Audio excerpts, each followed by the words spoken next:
Innal hamdalillah nahmaduhu wa nasta'inuhu wa nastaghfiruh wa na'udzu billahi min shururi anfusina wa sayyiati a'malina. Man yahdihillahu fala mudilla lahu wa man yudlil fala hadiyalah. Wa ashhadu an la ilaha illallah wahdahu la syarika lah. Wa ashhadu anna Muhammadan abduhu wa rasuluhu alladzi la nabiyya wa la rasula ba'dah. Allahumma salli wa sallim wa barik ala Muhammadin wa ala alihi wa ashabihi ajma'in wa man tabi'ahum bi ihsanin ila yaumiddin. Ya ayyuhalladzina amanu taqullaha wa qulu qawlan sadida yuslih lakum a'malakum wa yaghfir lakum dhunubakum. Wa may yuti'illaha wa rasulahu faqad faza fawzan 'azima. Amma ba'du. Fa inna asdaqal hadithi kitabullah wa khairal hadyi hadyu Muhammadin sallallahu alaihi wa ala alihi wa sallam. Wa syarral umuri muhdatsatuha fa inna kulla muhdatsatin bid'ah wa kulla bid'atin dhalalah wa kulla dhalalatin finnar. Ma'asyiral muslimin, jamaah sidang Jumat yang berbahagia.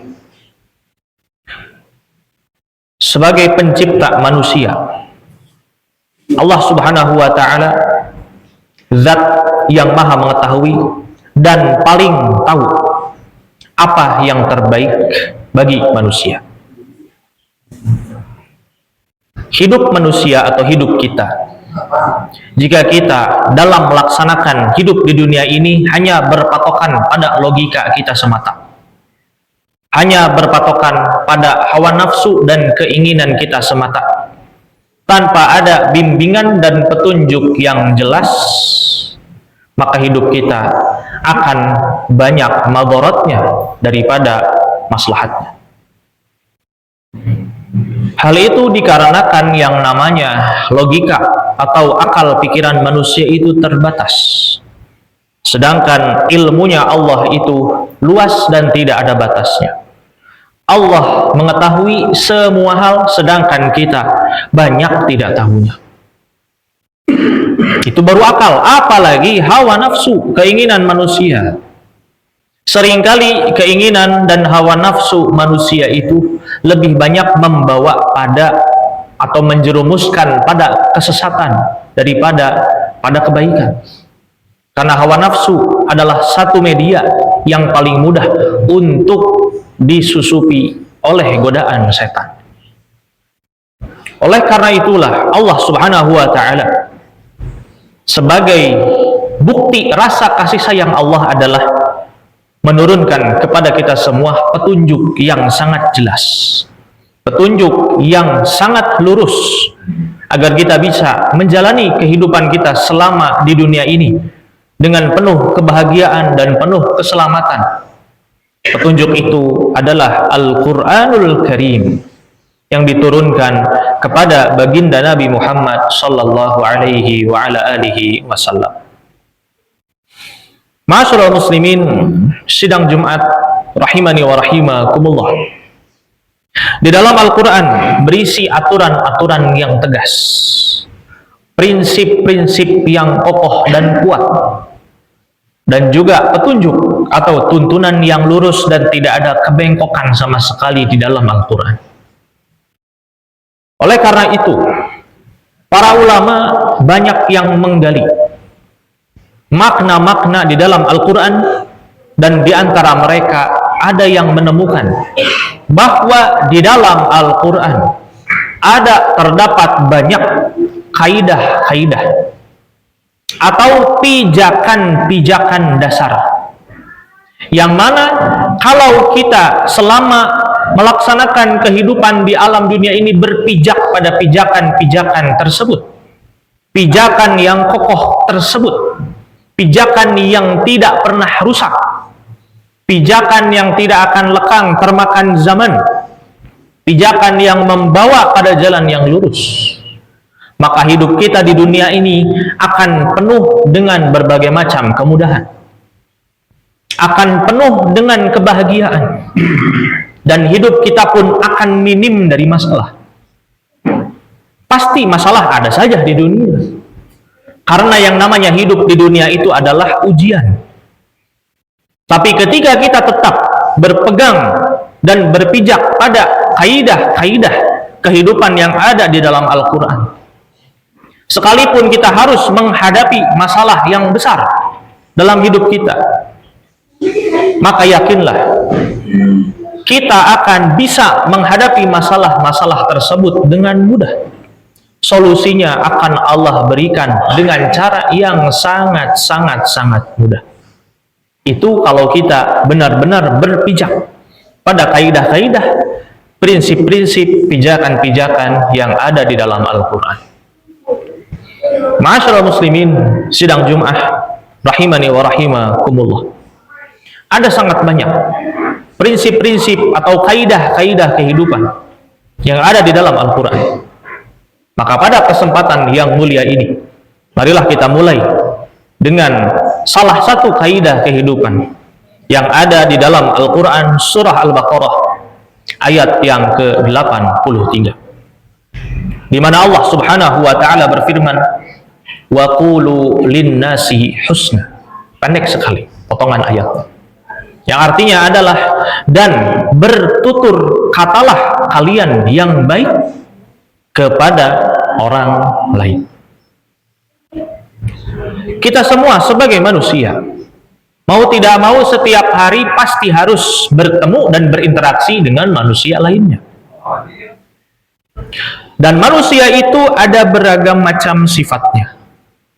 Ada orang yang sifatnya lembut, tapi ada juga orang yang sifatnya kasar, dan itu sudah bawaan lahirnya.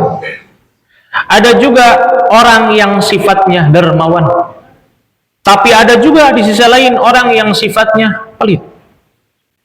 Kemudian ada lagi orang yang jujur, tapi ada juga orang yang munafik atau tidak amanah. Bahkan ada juga orang yang muslim, dan kita pun mau tidak mau pasti harus berinteraksi dengan orang kafir, orang yang tidak beragama Islam. Dan cara menyikapi masing-masingnya tersebut tentu berbeda. Tidak bisa disamakan satu sama lainnya. Tapi ada satu cara yang mana jika kita menyikapi mereka dengan satu cara yang sama ini, pasti yakinlah kita semua akan selamat dari mara bahaya. Cara itu adalah yang ada di dalam Al-Quran surah Al-Baqarah ayat 83 tadi, yaitu bertutur kata yang baik kepada mereka. Di dalam ayat tersebut ada lafaz wa qulu linnas, annas itu artinya manusia. Dan manusia di sini sifatnya mutlak, tidak ada batasan. Maka perintah ini menyuruh kita semua sebagai umat muslim yang ingin selamat di dunia dan akhirat. Kalau kita mau selamat, kita harus bisa untuk bertutur kata yang baik kepada siapapun. Baik orang tua kita yang paling utama, keluarga terdekat kita, anak istri kita, tetangga kita, teman kerja kita, teman sekolah kita, teman bisnis kita, bahkan sampai musuh kita sekalipun, orang yang benci kepada kita sekalipun. Kalau kita mau selamat, tetap harus bisa menjaga, berkata dan bertutur baik kepada mereka. Ma'asyiral muslimin, sidang Jumat rahimani wa rahimakumullah. Secara umum, cara bertutur kata yang baik itu ada dua prinsip. Yang pertama adalah cara berucapnya, metode berucapnya, meliputi contohnya nada suara yang rendah, tidak tinggi. Kemudian gestur tubuh yang baik, ditambah senyuman, wajah yang berseri-seri, maka itu pun bisa menambah kebaikan dalam ucapan kita. Itu yang pertama, cara berucapnya. Kemudian yang harus diperhatikan, yang kedua adalah tentu kontennya atau isi dari ucapannya.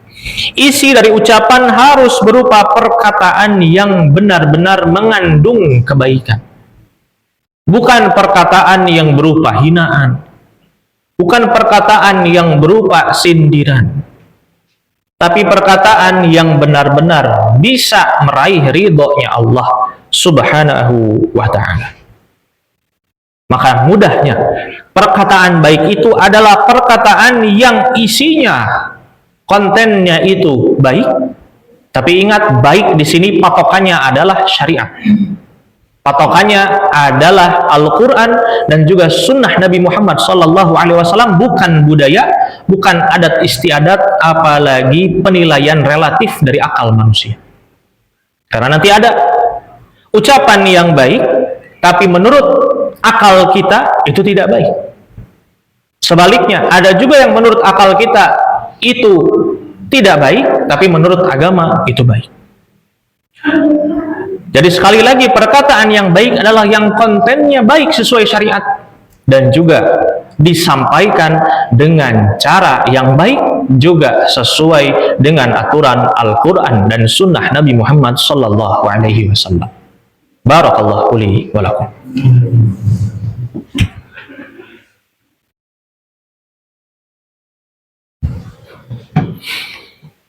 Alhamdulillahi ala ihsanih wa syukru lahu ala taufiqihi wa amtinanih wa ashhadu an la ilaha illallah ta'ziman li sya'nih wa ashhadu anna Muhammadan abduhu wa rasuluh ad-da'i ila ridwanih salawatullahi alaihi wa ala alihi wa ashabihi wa ikhwanih.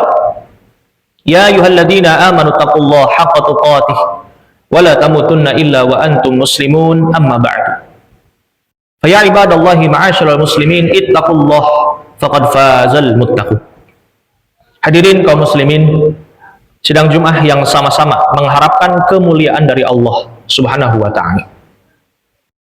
Setelah diuraikan secara umum bagaimana cara kita berucap yang baik kepada sesama manusia, maka salah seorang ulama, yaitu Syekh Umar bin Abdullah Al-Muqbil hafizahullah ta'ala, menyebutkan setidaknya 3 cara yang praktis yang bisa kita praktikan dalam kehidupan sehari-hari kita demi mengamalkan kaidah berkata yang baik di dalam Al-Quran, surah Al-Baqarah ayat 83 yang tadi khatib sampaikan pada khutbah yang pertama.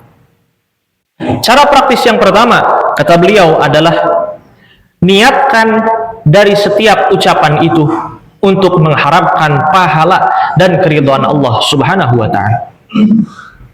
Berucap bukan hanya interaksi semata, bukan hanya ngobrol semata, tapi ucapan bagi seorang muslim bisa menjadi pemberat timbangan amal kebaikannya di hari kiamat kelak. Jangan sangka ngobrol itu tidak bisa berpahala. Ngobrol bisa berpahala, bahkan sebaliknya, ngobrol pun bisa berdosa.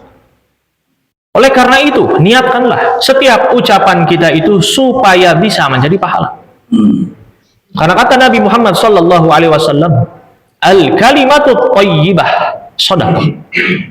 Ucapan yang baik adalah sedekah. Sedekah itu adalah berpahala, bukan hanya dengan uang saja. Kita memuliakan orang lain dengan ucapan kita, sedekah. Kemudian kita memuji orang lain, kita menghormati guru kita, kita memuji dan menghormati orang tua kita dengan ucapan kita. Kemudian kita membuat istri kita senang dengan rayuan kita. Kita memuji anak kita, itu merupakan pahala yang besar di sisi Allah Subhanahu wa ta'ala. Setiap hari pasti kita berbicara. Bahkan setiap menit pasti kita bisa berbicara. Minimal atau setiap jam lah kalau orangnya pendiam. Maka dari setiap jam itu niatkanlah seluruh ucapan kita benar-benar bisa meraih ridha Allah Subhanahu wa ta'ala.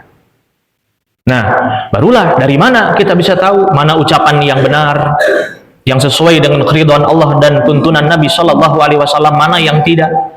Maka disinilah pentingnya kita mengaji, pentingnya kita belajar, kita mengenal mana saja ucapan-ucapan yang diridhoi oleh Allah Subhanahu wa ta'ala dan mana saja ucapan-ucapan yang dimurkai oleh Allah Subhanahu wa ta'ala. Itu yang pertama, niatkan ibadah Jangan niatkan bersenda gurau semata, tapi ucapan kita bisa menolong kita di yaumul akhirah kelak. Kemudian cara praktis yang kedua adalah usahakan setiap berkata-kata, apalagi berucap dengan orang lain, pilihlah kata yang terbaik. Atau bahasa Indonesianya adalah diksinya harus dipilih. Karena setiap kata itu ada sinonimnya, ada persamaan katanya. Tapi terkadang maknanya sama, cuman dari segi bentuknya itu, dari segi bungkusnya itu ada yang kasar, ada yang lembut. Oleh karena itu usahakan kita harus memilih diksi kata-kata yang maknanya sama, tapi bungkusnya benar-benar indah dan lembut. Usahakan seperti itu. Apalagi di dalam budaya kita, di dalam budaya Sunda. Maka di dalam bahasa Sunda sangat kaya dengan budaya tersebut. Di dalam bahasa kita, bahasa Sunda ini ada yang namanya bahasa kasar. Dan itu merupakan bahasa Sunda yang asli memang. Kemudian ada yang namanya bahasa Loma. Dan juga ada yang namanya bahasa halus. Dan memang pada awalnya bahasa halus ini merupakan bahasa yang digunakan oleh rakyat biasa untuk berkata-kata dengan para raja atau para pengurus kerajaan pada zaman dulu. Tapi pada saat ini, maka usahakan kita praktikan ketika berbicara dengan sesama pun, usahakan jangan menggunakan bahasa yang kasar. Minimal bahasa yang loma saja. Atau kalau bisa, gunakan bahasa yang halus. Apalagi kepada orang tua.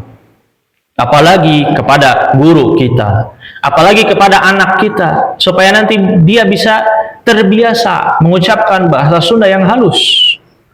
Kenapa sekarang banyak anak-anak yang ngomong bahasa Sundanya kasar? Ya pasti karena di rumahnya dia sering mendengar orang tuanya ngomong Sunda yang kasar. Tidak mungkin anak terbiasa ngomong kasar kalau orang tuanya tidak pernah ngomong kasar. Kecuali dia bergaul dengan orang-orang yang mengucapkan kata-kata yang kasar. Itu yang kedua, pilih kata yang terbaik. Kemudian yang terakhir adalah berpikir sebelum berbicara. Dan ini yang paling penting. Karena kata Nabi Shallallahu Alaihi Wasallam, ketika salah seorang sahabat bertanya kepada beliau, "Wahai Rasulullah, apakah yang paling membuat seseorang bisa binasa di neraka?" Maka salah satunya kata Nabi Shallallahu Alaihi Wasallam adalah lisan dan juga kemaluan. Kenapa lisan bisa mencelakai seseorang di yaumul akhirah kelak? Karena terkadang lisan kita itu bisa menyakiti orang lain tanpa kita sadari. Makanya ada peribahasa, lidah itu memang tidak bertulang. Makanya penting bagi kita untuk berpikir, benar-benar pikir matang-matang sebelum kita berucap. Jika perkataan itu bisa memberikan manfaat bagi kita sebagai pengucap, sebagai penutur, dan juga orang yang mendengarnya, seperti contohnya adalah khutbah yang sedang khatib lakukan ini, maka silahkan ucapkan perkataan itu. Tapi ketika misalnya ucapan tersebut setelah ditimbang bisa membuat orang yang berucap itu celaka, seperti menggibah, ngomongin orang, atau misalnya berdusta, menipu, maka jangan sekali-kali ucapkan perkataan tersebut. Apalagi jika ucapan tersebut bisa merugikan orang lain, menghina, mencaci, memaki, memfitnah, maka jangan sekali-kali kita berani mengucapkan ucapan-ucapan yang sudah barang tentu dimurkai oleh Allah Subhanahu wa taala tersebut. Makanya benarlah sabda Nabi Muhammad sallallahu alaihi wasallam, "Man kana yu'minu billah wal yawmil akhir." Siapa yang beriman kepada Allah dan adanya hari akhirat, adanya surga dan neraka, maka falyaqul khairan. Ucapkanlah yang baik-baik, aw liyasmut. Atau kalau nggak bisa ngomong baik, mending diam. Mending diam saja. Oleh karena itu salah satunya ketika kita marah sekalipun, maka usahakan jangan ngomong. Kalau kita ngomong, maka pasti yang keluar adalah kata-kata yang buruk. Meskipun orang tersebut sudah berusaha semaksimal mungkin. Makanya cara yang baik ketika marah adalah diam. Supaya tidak keluar kata-kata yang menyakiti orang lain dan juga mencelakakan kita sendiri di hari akhirat kelak.